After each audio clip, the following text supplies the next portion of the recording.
Knicks fans, I've never seen a game one upset that means less. This is the only game the Knicks are going to win. Robinson's on him.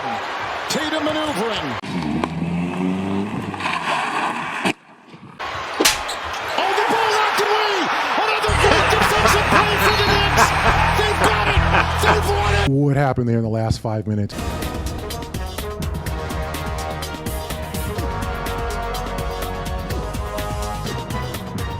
The year was 1738. the location, Boston.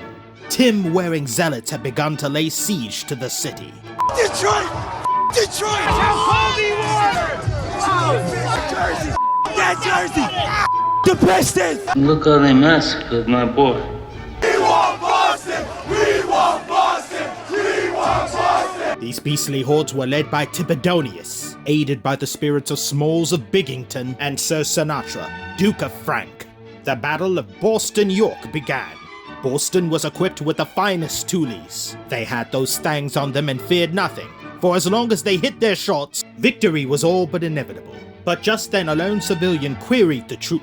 But what happens if you miss?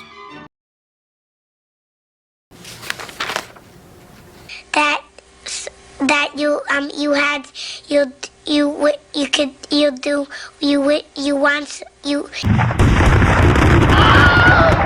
Meanwhile...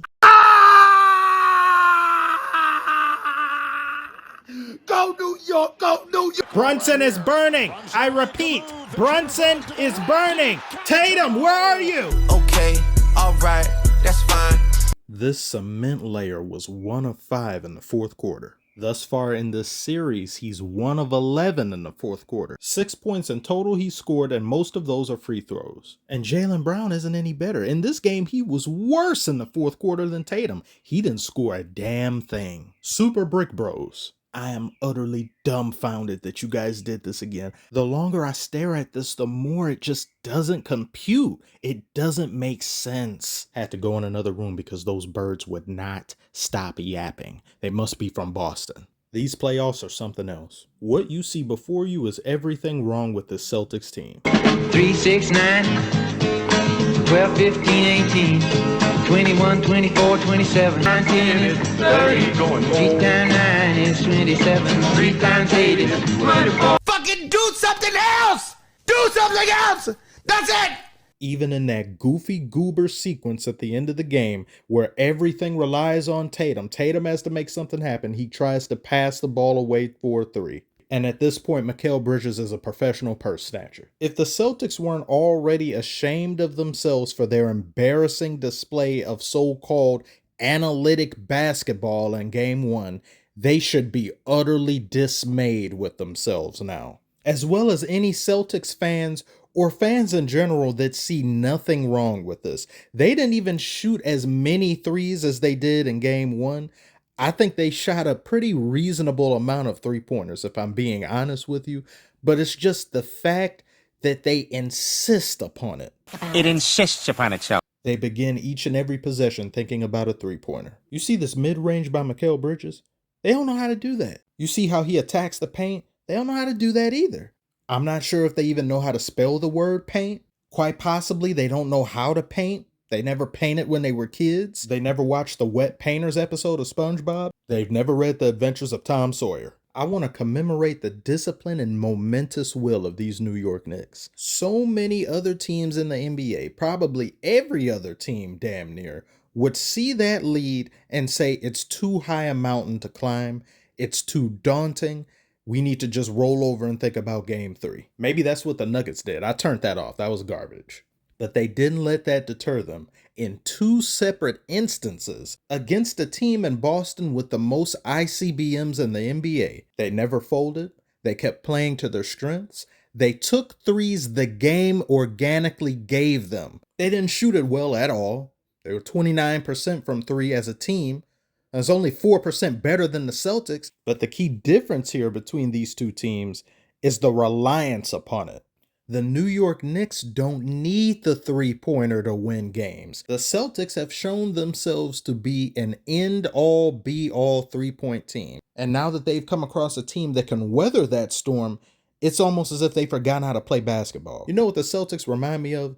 They remind me of a spammer in a video game, be it a fighting game or anything. And this could be a friend of yours. They will keep doing the same move over and over and over again, never using other aspects of the game, only relying upon that one annoying, irritating thing.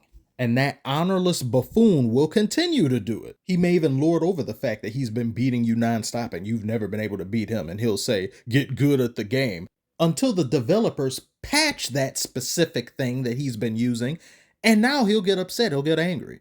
Were you ever really good in the first place if that's all you could do? You can't quite say that with the Celtics. They are, of course, a great team. I picked them to win the finals again this year. I thought they would repeat because I just didn't see anybody being able to withstand that barrage. I was under the assumption that the Celtics would more often than not make an average to decent amount of their three-pointers, and their average is way more than every other team in the NBA. So long as they keep doing that. I hadn't imagined an iota of a scenario of a timeline in which they would just consistently shoot bad game to game to game. I also had no idea or imagination in thinking that they would double down on foolishness like that game to game to game. You remember Game 7 of the conference finals in 2018. It was Warriors against Rockets. Rockets proceeded to miss 27 straight three-pointers. Celtics saw that and thought, if we could just do that same thing, but we'll make ours though, it won't possibly backfire. And when it does backfire, they still stay the course. The refusal of Joe Mazzulla to not utilize his timeout is asinine. I assume he did it because he didn't want the Knicks to get a play drawn, but that only makes sense if this was a back and forth affair, not when your opponent is going on a long run that you can't seem to respond to that ends up being 30 points to your 17 scored. You have to do something to stop the bleeding, stop their momentum, and his way of going about that end began and ended with a three-pointer. I've seldom seen such mental regression in an NBA team. Boston bellhops are the top of the list and chief example I point to as being with this league and its obsession with three-pointers, and it diminishes and waters down the game of basketball. If you're so fixated on trying to get a three that you can't even bother to defend properly, you can't be bothered to utilize other facets of the game, and you've become so dogmatic and transfixed on quantitative data instead of qualitative data, you have sincerely forsaken your basketball self if all you care about is numbers and things that you could punch into a machine rather than what your eyes are telling you. The game of basketball is played on the court, not on a piece of paper. Being too one way about either of those things can end up doing a team in. And the Celtics are so far on the other side of the spectrum when it comes to just the numerical aspect of the game. I don't think they have it in them to make a major adjustment in changing their game because this is how they've been playing for the past few years. Can they go into the New York Knicks arena in Madison Square Garden and win games? Yeah.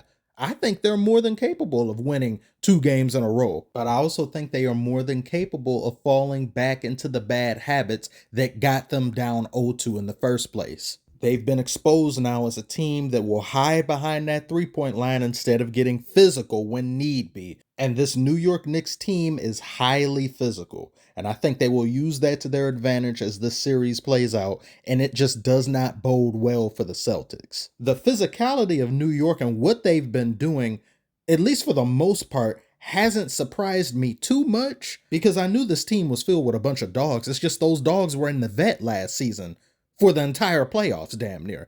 Now they are 100% healthy.